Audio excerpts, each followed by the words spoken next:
മാധവൻ നമ്മുടെയൊക്കെ മാഡി ആളുടെ ഒരു ഫിനാൻഷ്യൽ ക്രൈം ത്രില്ലർ, പേരിന് ഒരു ഫിനാൻഷ്യൽ ക്രൈം ത്രില്ലർ അല്ലെങ്കിൽ so called financial crime thriller OTT release ചെയ്തിട്ടുണ്ട്.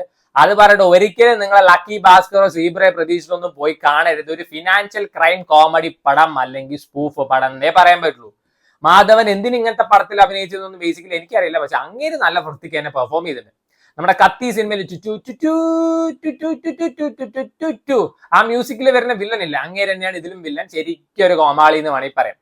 സോ ഇതിൽ നമ്മുടെ മാധവന്റെ ക്യാരക്ടർ ഒരു ചാർട്ടേഡ് അക്കൗണ്ടന്റ് ആവണം. ആദ്യത്തെ പ്രണയം മാക്സിനോട്, അങ്ങനത്തെ നമ്മുടെ സ്ഫടികത്തിലെ തിലകന്റെ മകനൊക്കെ ആക്കാൻ പറ്റുന്ന ഒരാളാണ്.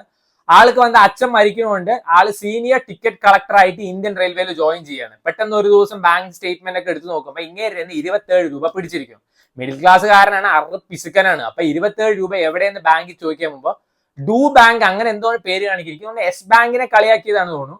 അവിടെ പോകുമ്പോൾ അവർ കംപ്ലൈന്റ് എഴുതി തരാനും കാര്യങ്ങളൊക്കെ പറയുന്നത്. പിന്നീടാണ് മനസ്സിലാവുന്നത് ഒരു 2500-3000 കോടിയുടെ സ്കാം ആണ് ഇവര് നടത്തിയിരിക്കുന്നത്. സോ അത് കണ്ടുപിടിക്കുന്ന നായകൻ എന്നാൽ പോലും പടം സീരിയസ് മോഡിലോട്ട് കയറില്ല. ഇങ്ങനെ കോമാളിത്തരം കാണിച്ചിട്ട് ഒന്നിനും കൊള്ളാത്തൊരു വില്ലൻ ഉള്ള ഒരു പടമാണ്.